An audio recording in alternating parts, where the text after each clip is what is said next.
Buenos días. El tema que vamos a ver, el tema que vamos a ver hoy es masaje. Quizás es uno de los más importantes y de mayor utilidad. Obviamente se necesita un entrenamiento prolongado. Esto no se aprende con una clase, pero pues sí nos va a dar algunos tips y, y pues a medida que vayamos practicando, pues vamos a ir mejorando. Esto es una liberación, o eso es lo que vamos a ver, es una liberación miofacial. Primero, pues antes que todo, pues tenemos que conocer o saber qué es la fascia. Entonces, tenemos que tener en cuenta que el cuerpo humano es una estructura física que está determinada por elementos que se derivan o que se derivan en el momento en que empezamos a nacer.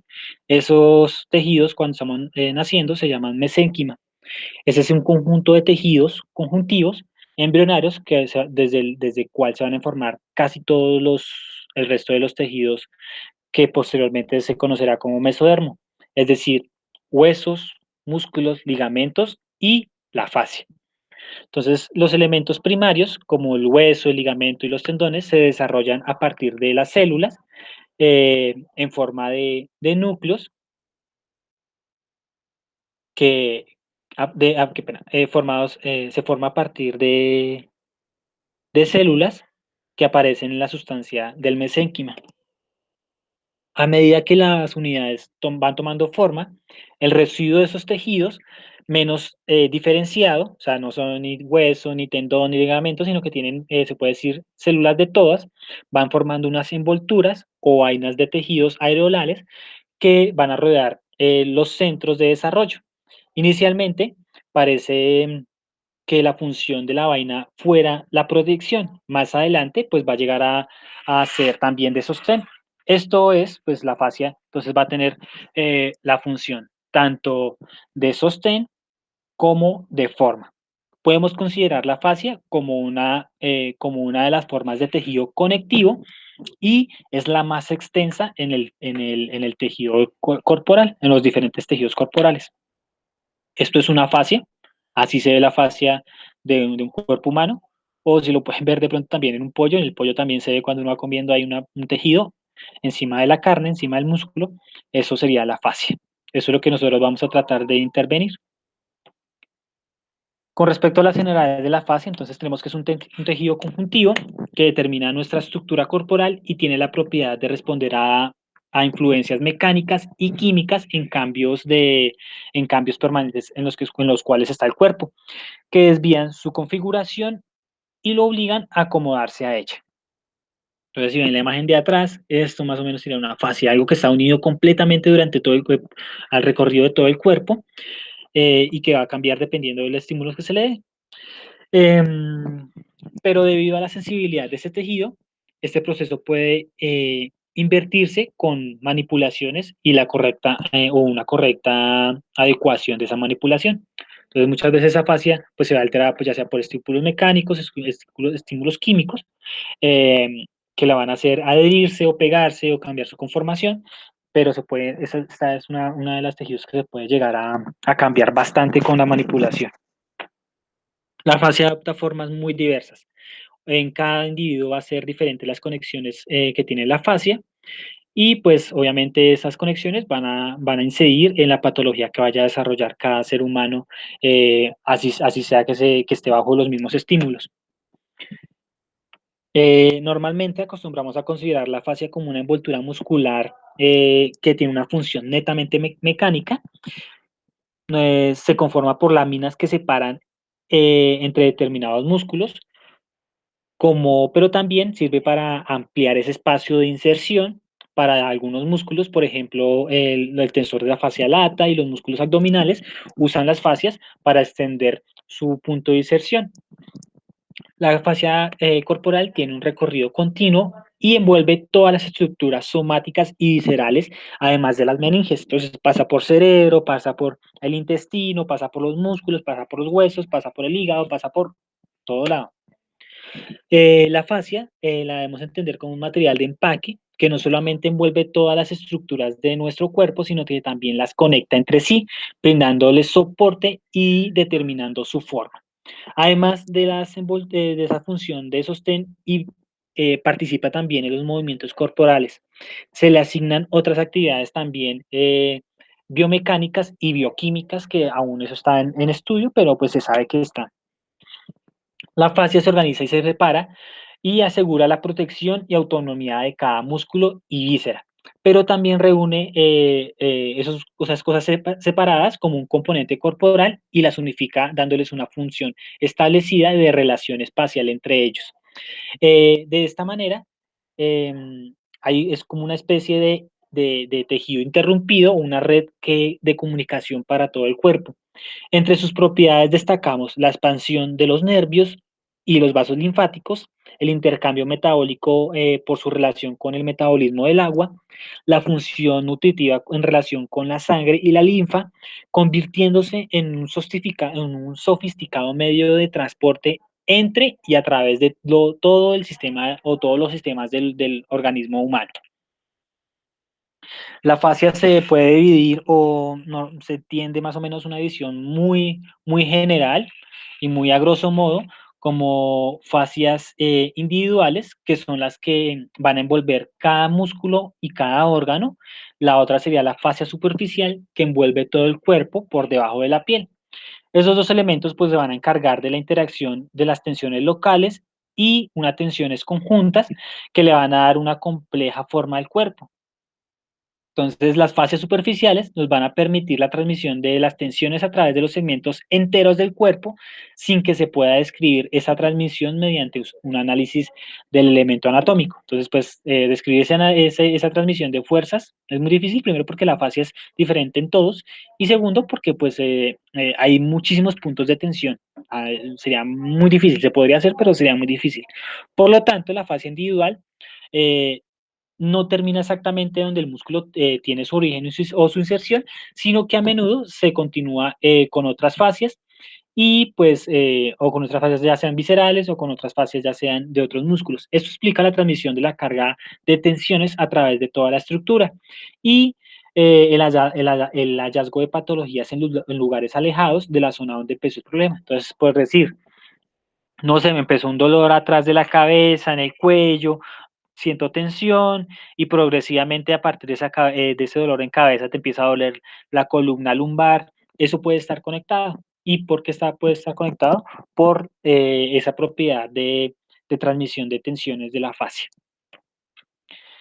Con respecto a la liberación miofacial, entonces no se trata de deshacer tensiones o contracturas mediante el amasamiento, eh, porque a veces esas tensiones son necesarias. Se trata de cambiar las relaciones entre los diferentes componentes del cuerpo de tal forma que se produzca un equilibrio. Eso es lo que buscamos con la liberación miofacial. No quitar todas las tensiones, sino quitar las tensiones que son dañinas para tratar de mantener un equilibrio corporal. Este equilibrio es completamente distinto de la relajación. Entonces, esto no quiere decir que este masaje vaya a dar relajación. Muchas veces da lo contrario, es muy fuerte, muy doloroso, pero pues lo que estamos tratando es dar equilibrio al cuerpo. Esta es la diferencia fundamental entre muchas técnicas de masaje tradicional y la liberación miofacial. Entonces, ya saben, no es relajación. Todo movimiento debe fluir por el cuerpo entero. En la terapia no se integra el cuerpo, se crean espacios para que luego se dé la integración natural o se dé esa integración por otros medios, ya sean de entrenamiento corporal y físico. Dentro de las alteraciones de la fascia, pueden darse se puede decir, un componente fisiológico. Entonces, ante cualquier tensión o estrés, esto puede ser físico, emocional o mental, vamos a responder con contracción o encogimiento de algún sistema miofacial. Entonces, cuando estamos tristes, cuando nos damos un golpe, pues lo que hace el músculo, lo que hace el organismo es tratar de recogerse, de protegerse, de volverse más fuerte. Después de eso, pues le va a costar volver a liberarse y ahí se van a empezar a presentar las tensiones en la fascia. Esto se va a reflejar en una pérdida del espacio interior y o una tracción que se propaga en distintas direcciones en los planos musculares.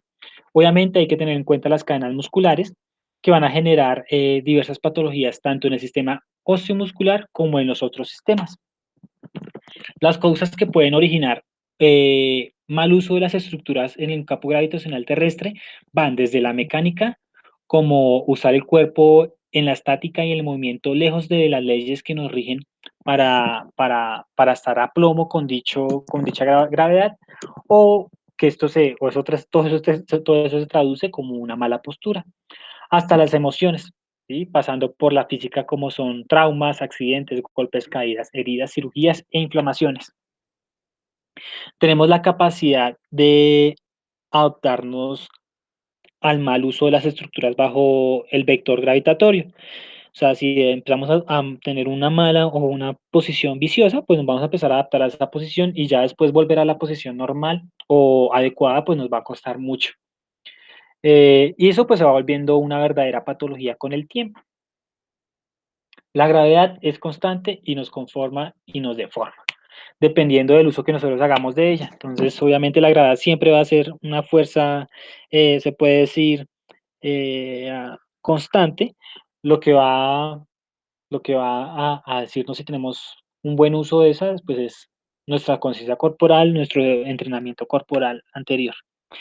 Esto se puede decir que es un esquema artístico de la fascia. Eso sería lo que sería una fascia, ¿sí? Como esa envoltura que le da forma a todo el cuerpo. Con respecto a la fascia en, específica en el aparato locomotor, que es lo que nos va a concernir inicialmente a nosotros, la definimos como el tejido conectivo denso y regular formado por aponeurosis, cápsulas articulares, envolturas musculares y se organiza a lo largo de las líneas de tensión, formando también las estructuras ligamentosas y tendinosas.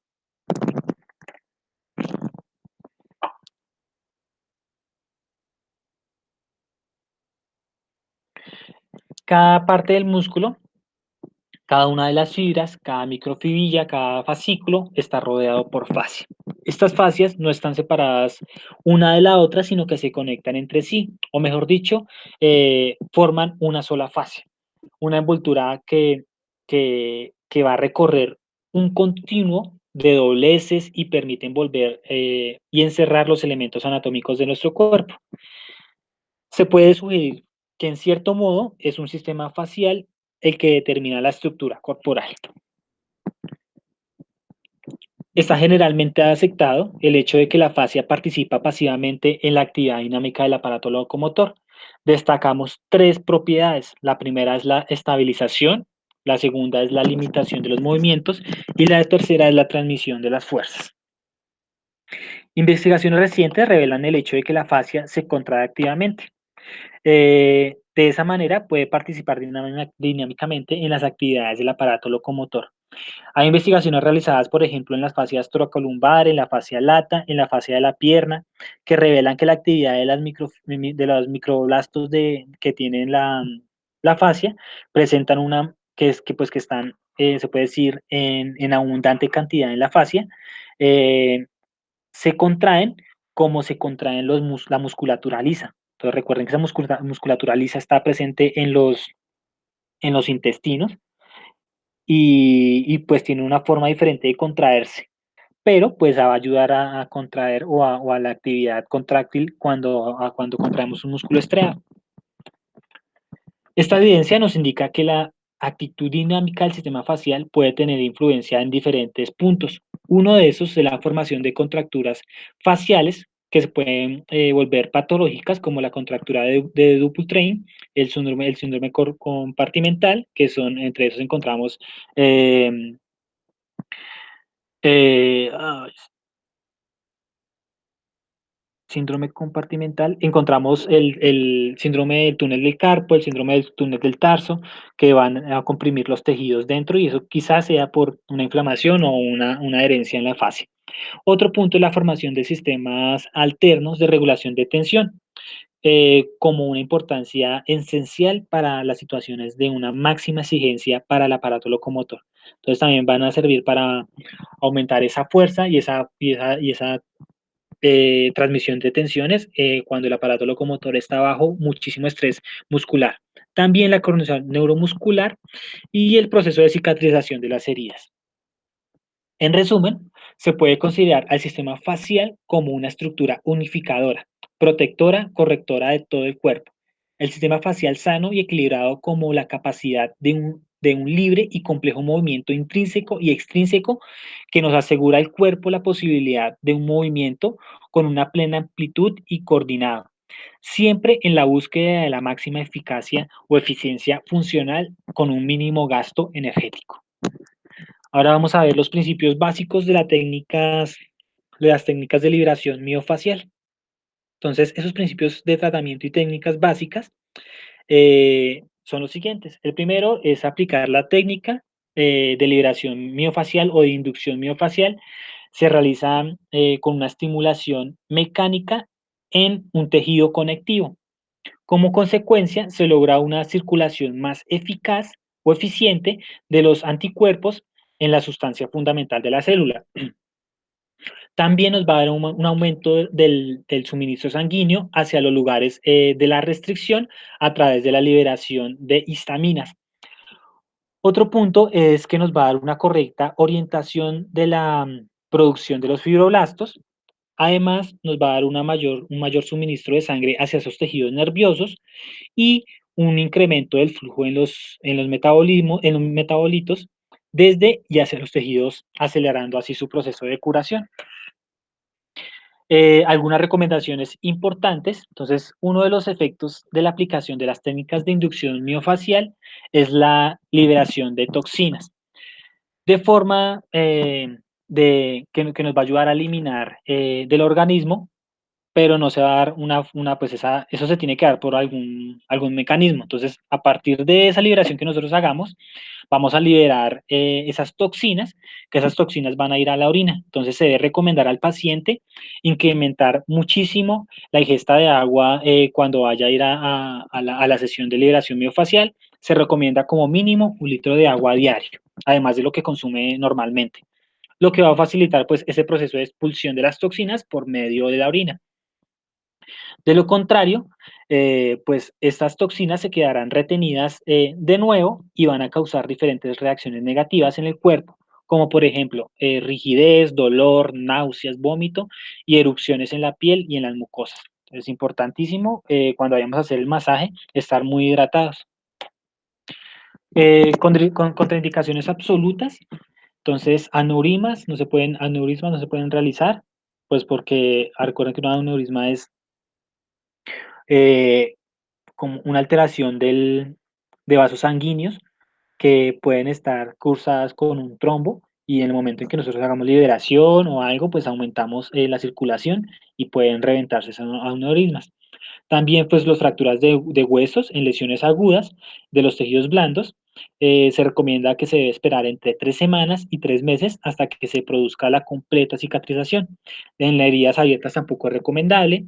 Pacientes en tratamientos con corticoides, en estados febriles, en pacientes hemofílicos, con tumores malignos, con leucemia, pacientes con cáncer de sistema linfático, estados inflamatorios del tejido blando en etapas agudas, enfermedades infecciosas, osteoporosis en etapas avanzadas, deficiencias circulatorias agudas, terapias anticoagulantes, diabetes avanzada, hemofilia, flebitis avanzada, osteomelitis, hematomas, que no se debe aplicar el tratamiento sobre esos hematomas, si esté morado, pues no hay que hacerlo sobre ese morado, hipersensibilidad de la piel y falta de aceptación de la técnica por parte del paciente. Eso es fundamental porque, pues, es lo que les digo, es una técnica que van a experimentar ustedes en su cuerpo y va a ser un poco exigente con respecto a la tolerancia del dolor. Si ven, muchas de esas enfermedades tienen que ver con el aparato circulatorio y linfático. Entonces, esto es porque esta técnica tiene un alta acción en estos tipos de sistemas. Hay algunas contraindicaciones relativas, entre las que encontramos arteriosclerosis avanzada, enfermedades inmunitarias como lupus, espondiloartritis anquilosante, pacientes con enfermedades maníaco-depresivas, parálisis cerebral en estados muy graves, trombosis, epilepsia, para evitar la hiperventilación con respecto a ese dolor que causa. Pacientes que se someten a cirugía plástica, se debe esperar más o menos unas 6 semanas después de la cirugía, dolor de cabeza o de jaquecas que no están diagnosticadas, pacientes con tensiones extremadamente altas, se debe empezar con otro tipo de masaje para luego ir con la liberación. Eh, una avanzada inestabilidad de columna, porque pues hace presión fuerte, algunas condiciones ginecológicas como un DIUT, menstruación abundante, embarazo, pues en el embarazo no se va a aplicar la técnica durante los primeros 3 primeros meses de embarazo y evitar las aplicaciones sobre sobre el vientre materno. No se recomienda la aplicación de esa técnica en los deportistas de alta competencia 2 o 3 días antes de la misma, porque pues va a cambiar completamente las tensiones del sistema locomotor y pues al momento en que vaya a hacer una fuerza o se lesiona o no da el rendimiento adecuado. El objetivo general de estas técnicas son tres. El primero es eliminar las compresiones del sistema facial, el segundo restablecer el equilibrio perdido y el tercero es eliminar las restricciones del sistema facial. Obviamente, pues vamos a encontrar que estos objetivos pueden ir cambiando dependiendo si lo estamos utilizando para alguna patología específica. Las condiciones ambientales, las condiciones ambientales primero, pues son las vestimentas del paciente. Entonces, con relación al lugar, se debe tener una buena ventilación, una temperatura agradable, es decir, diferente, o sea, debe ser diferente para cada paciente. La temperatura debe ser graduable para que el paciente se sienta cómodo. No todos se sienten cómodos con la misma temperatura. El lugar debe ser silencioso y con una luz tenue. El terapeuta debe disponer de un espacio suficiente para que pueda moverse alrededor de la camilla libremente en cualquier dirección. El paciente debe llevar la mínima ropa necesaria y despojarse de todo tipo de prendas como relojes, pendientes y cadenas. Obviamente el terapeuta tampoco puede tener este tipo de implementos porque puede causar daño. Con respecto a la posición del paciente terapeuta, entonces la herramienta básica en estos masajes o en casi todos los masajes son las manos y el cuerpo del terapeuta. Entonces, estas son herramientas irrepasables, lo que nos obliga a un uso y un cuidado muy especial. Lo ideal es tener una camilla hidráulica, pues para facilitar las alturas y pues no dañar la columna del terapeuta.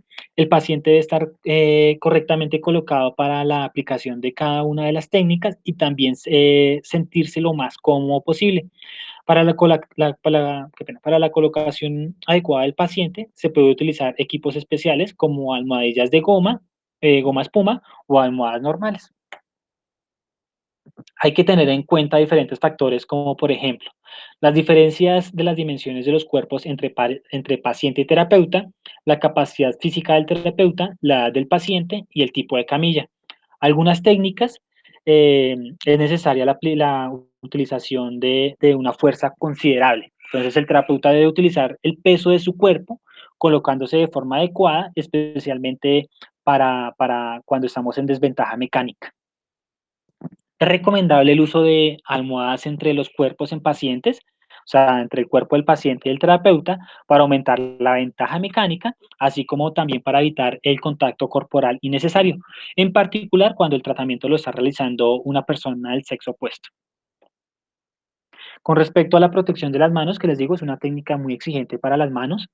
Pues la idea es evitar realizar movimientos excesivamente fuertes con los dedos. Nunca se debe aplicar la fuerza con las últimas falanges, llevando las articulaciones interfalángicas distales a una hiperextensión. Al aplicar la presión con un dedo, siempre se debe reforzar con la ayuda del dedo vecino. El pulgar se debe adaptar también o de tenerse especial cuidado y se recomienda sustituir el uso por los nudillos en algunos casos. En algunas situaciones se puede utilizar los puños y los codos que permiten ahorrar las manos, que permite pues ahorrar las manos y también pues mejorar un poco la fuerza que se puede aplicar.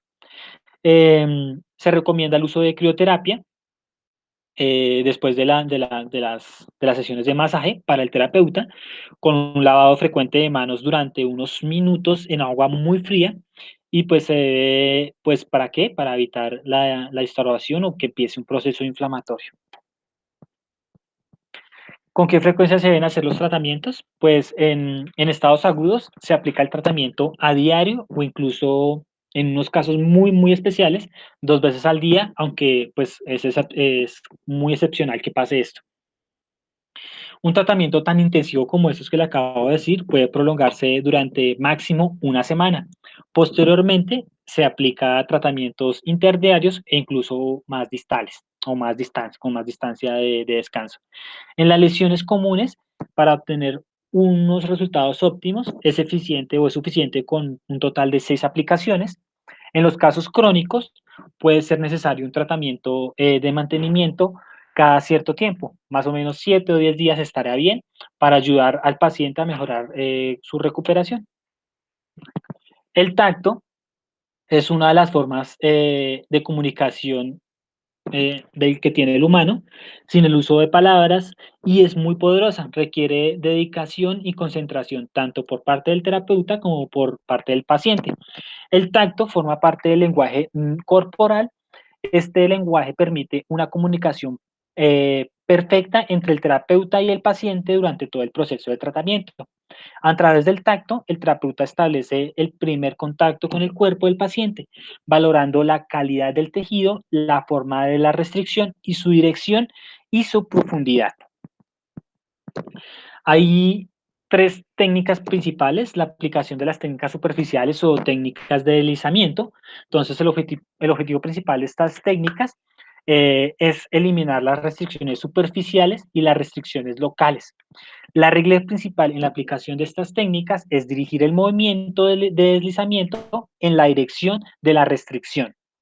Localizar las restricciones, ubicar su profundidad y dirección, y pues continuar el tratamiento en la dirección de la restricción. Durante la aplicación de las técnicas de deslizamiento puede producirse cierto grado de dolor. En ningún momento hay que superar el umbral de dolor del paciente y siempre hay que respetar la petición del paciente para interrumpir el tratamiento. Entre las técnicas superficiales se distinguen tres tipos de técnicas básicas: el deslizamiento en forma de J, el deslizamiento transversal y el deslizamiento longitudinal. El deslizamiento en forma de J, entonces, primero, pues se debe pues, hacer una inspección para evaluar, se debe hacer una inspección ocular, aplicar de una manera muy suave una inspección palpatoria, deslizando el dorso de los dedos sobre la superficie de la piel de la región a que vamos a tratar. Se aplica para eliminar las restricciones superficiales y para aumentar la movilidad de la piel en cualquier parte del cuerpo y en cualquier dirección. Indicada únicamente en las lesiones crónicas. En las lesiones agudas será rechazada por el paciente al producir un fuerte dolor durante su aplicación. Esta gráfica pues, nos muestra que se puede aplicar en cualquier parte del cuerpo, nos muestra una manera esquemática la distribución y la expansión y las direcciones de las restricciones subcutáneas que podemos encontrar en el cuerpo. Sin embargo, hay que tener en cuenta que las restricciones pueden producirse en lugares diferentes o también en una dirección no indicada en ninguna de las flechas que estamos mostrando o que estamos viendo aquí. Entonces, las restricciones se pueden ver en cualquier dirección. Entonces, nada, eso sí se gana con la experiencia para ver en dónde están y en qué dirección están. Eh, este tipo de técnica va a generar una hiperemia postraumática controlada a nivel superficial subcutáneo. Es como si estuviéramos haciendo una lesión, pero muy pequeña y es controlada. La región subcutánea de la zona del tratamiento va a presentar no solo enrojecimiento, sino también un leve calentamiento y abultamiento. Esos son los signos de una inflamación. ¿Por qué? Pues son los resultados de una vasodilatación local. Esto va a facilitar la eliminación de las toxinas que son las responsables de la producción de dolor en esa región. Con respecto a la evaluación, entonces la idea es poner al paciente, poner las manos sobre el paciente, sobre la región que vayamos a evaluar, y lo que vamos a ver es la movilidad de esa piel. Entonces ponemos las manos correctamente, la idea es ponerlas muy relajadas, con los dedos un poquito abiertos. La idea es que toda la mano se pegue a la piel, que esté acoplada. Se realiza de una manera simultánea un movimiento de deslizamiento junto con la piel, con el fin de buscar la dirección y la amplitud de la restricción. Hay que recordar que las restricciones se pueden presentar en cualquier dirección y en cualquier lado de ubicación del cuerpo. Entonces la idea de eso es cómo mover, después en el video del masaje se los muestro, pero la idea es buscar dónde está la restricción o la adherencia. Vamos con la descripción de la técnica en J. Entonces, una vez finalizada la evaluación y determinada y con seguridad la dirección de la restricción, como vemos en la figura, 3, ahí vamos a mirar, el terapeuta coloca su mano no dominante en posición prona por encima de la región restringida, aplicando una suave presión en dirección contraria a esa restricción que hemos detectado, con el fin de estabilizar y fijar la piel. Con la otra mano, el terapeuta va a realizar el movimiento de deslizamiento en la forma de una J. El movimiento se realiza con el dedo índice reforzado con el dedo medio.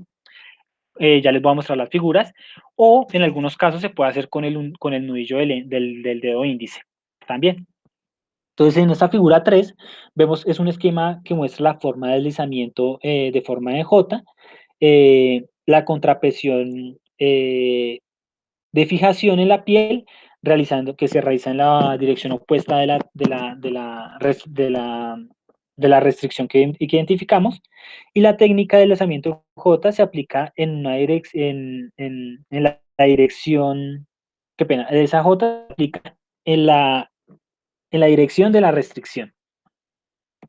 Entonces, por ejemplo, aquí está la restricción, aquí en la flecha está hacia el lado izquierdo. Entonces, la presión con la mano no dominante, la fijación se hace hacia el otro lado y la J se hace hacia el lado hacia la dirección de la restricción. Entonces, mano contraria hacia el lado opuesto, mano que realiza la J dominante hacia el mismo lado, ¿sí? Con respecto a esto. En la figura 4, pues vemos el deslizamiento en forma de J. Con las manos, el terapeuta fija pues la piel del paciente en la dirección de la restricción y posteriormente realiza el movimiento de deslizamiento en forma de J utilizando el dedo índice reforzado por el dedo medio. Aquí se ve cómo se realizaría. Entonces, con una mano se tensiona y con la otra se realiza la J. La J se aplica en la dirección de la restricción, es decir, en la dirección opuesta a la de la compresión que ejerció la otra mano no dominante. Al principio, el movimiento debe ser relativamente lento, al principio de la J debe ser relativamente lento, pero al llegar a la curva de la cola de la J, se debe aplicar un movimiento veloz. En esta fase se produce la ruptura de la adherencia de la fascia subcutánea. El movimiento se puede repetir hasta 7 veces sobre la zona a tratar, pero no exactamente en el mismo sitio. Entonces ahí la idea es tratando de moverla un poco, y no unas 7 veces, pero alrededor de esa región adherida. Al finalizar la aplicación, se debe reevaluar la movilidad de la piel y proceder en un segundo estado actual, o mirar cómo quedó. Entonces miramos la figura 5, donde la técnica de alzamiento en forma de J se puede realizar también con el nudillo del dedo índice. El otro es el deslizamiento transverso, que se aplica en las restricciones muy específicas para reducción superficial, como en los tendones, los ligamentos y en partes superficiales de los músculos. Entonces, útil para ligamentos y tendones, sobre todo. Aunque eso no quiere decir que no se pueda utilizar en los músculos. La aplicación de la fuerza de deslizamiento depende de la profundidad de la lesión y su extensión y el tiempo de aplicación. La aplicación de la fricción transversa puede, pero no debe, producir cierto grado de incomodidad, incluso un pequeño dolor. Produce un efecto de movimiento transverso localizado y una muy escasa amplitud sobre las estructuras colagenosas y el tejido conectivo. Este movimiento repetitivo facilita el cambio de la actitud estacionaria de las fibras de colágeno dirigidas a la formación de los entrecruzamientos. El movimiento transverso facilita la liberación y las propiedades de deslizamiento y desplazamiento del colágeno. En las primeras fases de formación de la restricción miofacial, permite la agitación del tejido tisular, incrementando la tasa de fagocitosis. En las situaciones crónicas se produce un ablandamiento y movilización de las adherencias. El tiempo necesario para producir el efecto analgésico en el tejido oscila entre 0.4 y 5.1 minutos. En promedio sería 2.1 minutos por tratamiento. Eh, la descripción de la técnica del deslizamiento transverso pues, se realiza con la punta de los dedos. El terapeuta debe colocar sus manos de forma perpendicular al cuerpo del paciente. Hay 3 formas de colocar las manos para la ejecución de esta técnica. Puede ser una mano al lado de la otra, palma con palma o palma con dorso. Los dedos deben colocarse dentro del espacio a tratar. El terapeuta debe aplicar en este sitio, pues presión. Esa sería la forma de poner las manos. Entonces, el deslizamiento transverso, el terapeuta junta sus manos colocando una junto a la otra, esa sería una de las formas, y el contacto de la zona a tratar con la punta de los dedos. Posteriormente, se realiza un movimiento transverso al recorrido de las fibras. Entonces, ¿transversos a qué? Transversos al recorrido de las fibras. El movimiento transverso debe ser una amplio, pues no debe ser amplio, debe ser muy cortico, el movimiento debe ser cortico sobre esa zona a tratar. No se debe saltar sobre el músculo, sino realizar un movimiento dentro de él, profundo. El movimiento se realiza en dirección transversa al recorrido de las fibras musculares o del tendón. El movimiento real es aplicado por el terapeuta con movimientos de flexoextensión de la articulación metacarpofalángica, permitiendo relativamente inmóviles de las demás articulaciones. Entonces, aquí sí los dedos van a cargar muchísimo. El movimiento eh, se debe mantener todo el tiempo presión hacia el cuerpo en forma perpendicular. Debe ser enérgico y rítmico. Debe realizarse entre 7 y 15 recorridos. Esta técnica suele ser particularmente dolorosa. La última es el deslizamiento longitudinal. Esta técnica es utilizada en la liberación miofacial en las que se permite el uso, o es la única que permite el uso de lubricantes. Solo y especialmente necesario cuando estamos tratando pacientes del género masculino porque tienen muchísimo vello. Se debe aplicar para evitar un poco el dolor del deslizamiento, pero pues no es lo ideal. La ideal es hacerlo sin nada de lubricante. Tiene como objetivo estimular la orientación longitudinal de las fibras, lo que permite intensificar el movimiento y la fuerza tensil del tejido. El tejido es movilizado en los procesos crónicos y se evita la formación de adherencias en los procesos agudos. La apertura vertical de las fascias es particularmente útil en los músculos largos, como por ejemplo los isquiotibiales, los extensores de tronco. El deslizamiento se puede realizar en cualquier dirección, es decir, puede darse desde el origen del músculo hacia la inserción o desde su inserción hasta el origen. Se recomienda realizarse el movimiento desde el origen hacia la inserción, en lo posible. El terapeuta, preferiblemente con su mano no dominante, realiza una contrapresión con el de fijar el tejido. Con la otra mano, el terapeuta realiza un deslizamiento longitudinal partiendo desde el sitio de fijación hacia el extremo distal, como se ve en la imagen 7. El movimiento de deslizamiento debe ser lento y realizarlo según la respuesta del tejido. En presencia de una restricción, entonces vamos pasando la mano y encontramos una restricción intensa en ese punto, se debe llegar al punto de mayor resistencia, detenerse ahí en ese punto y esperar unos segundos, manteniendo durante todo el tiempo la presión sostenida hasta el momento en que se produzca la liberación. Ese movimiento se repite por lo general 3 veces. Eso es todo, muchachos. De todos modos, ahorita subo el video o van a encontrar el video en el enlace de grabación, también van a encontrar el video de la explicación del masaje. Quedo atento a sus dudas. Muchas gracias, muy amables.